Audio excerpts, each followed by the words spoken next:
What's going on, guys? Welcome back to another eSports edition. We are back at the Dream Hack event, and I'm really pumped to get some video content back up in our channel, coming off a little vacation. So let's get into it. We have 3 games in our Dream Hack event, 2 in the North American side and 1 in Europe. So I will share my screen. Again, if you have not subscribed to this channel, please do so. That will help you get notified when we post new content. It also greatly helps us as our channel grows to have you guys as subscribers, and then you can be on the lookout for a lot of awesome deals and free content we're putting out. So we are going to start with the odds per usual.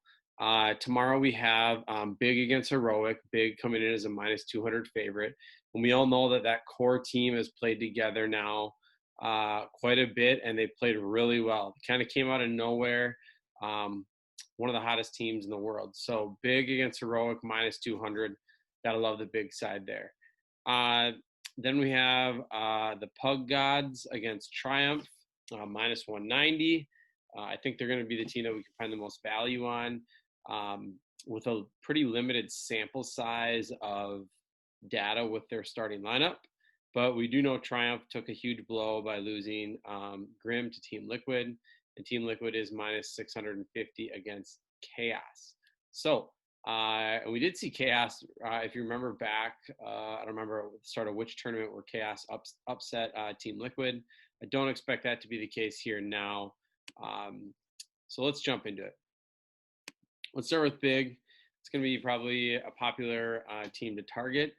Again, if you haven't played CSGO in a while on DraftKings, they've been really a lot more aggressive with their pricing. So you see the top 3 players for Big priced, 86, 88, and 9,000. It used to be Searson 9,000, Zanartes 8,000, Tabson 72. So they were like staggered in a tier.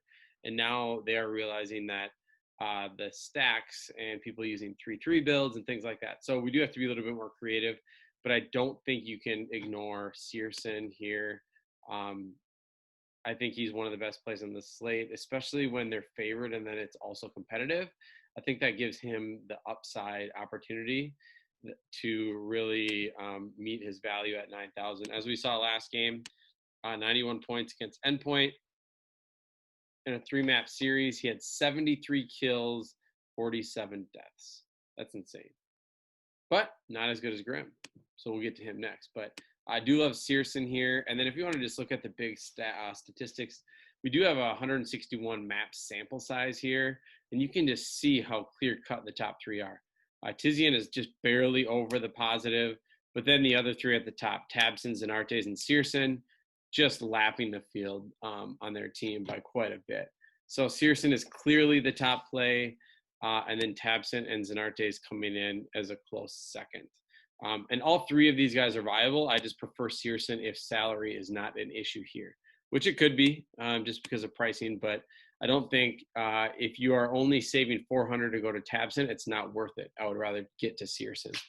On the Heroic side, if you're looking to maybe punt or be contrarian, I think you can use like Nico, Tessis, Cadian, Staven being one of their best players in form, but I don't think you want to pay 7,600 for a dog here where you could easily stack these 3 if you were being really contrarian and using a Heroic stack.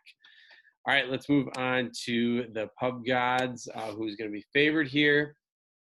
Now, I did bring them up. Dazzle is fairly new. He's only played with them for 6 maps, so I did remove him just for this. We'll look back at him too, but so this is the 32 maps that this group of players played together before Dazzle joined. Cooper and Marky,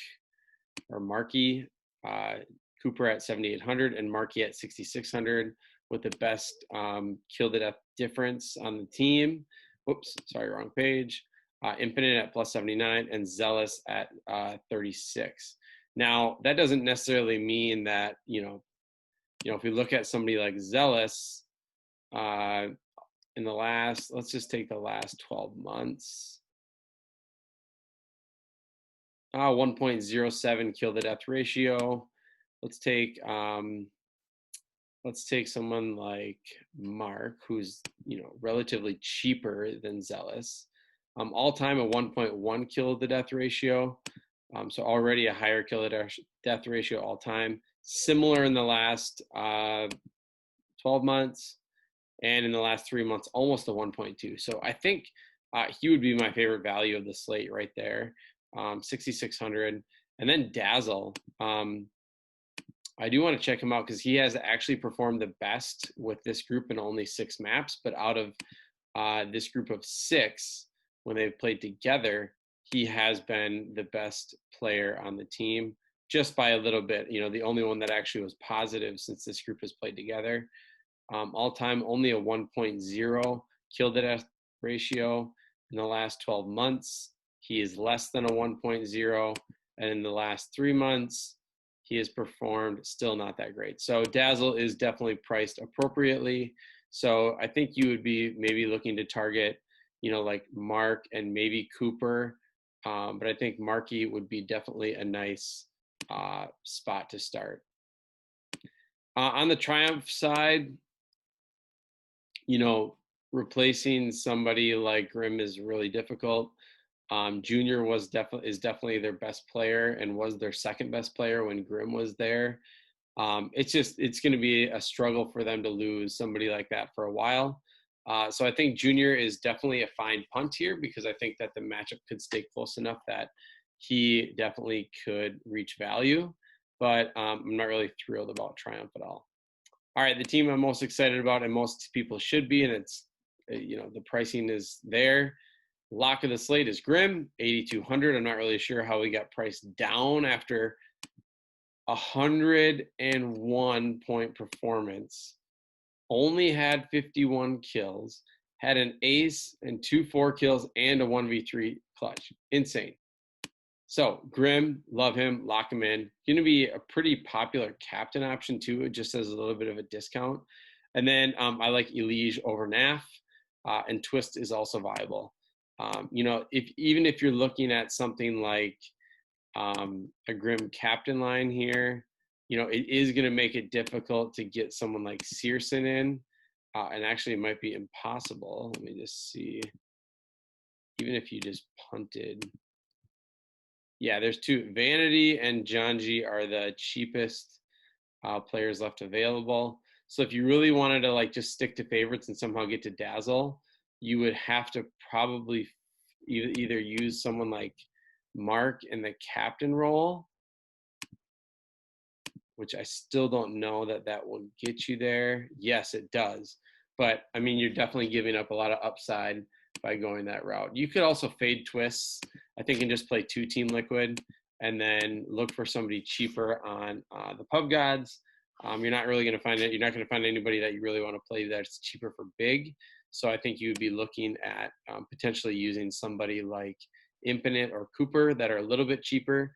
But that's still Cooper 600 now. Yeah, you'd still be a little bit short of getting to somebody like Dazzle. But Dazzle's not a great option to get to. So you might just have to take a stand and not play Searson or go down to a little bit cheaper option.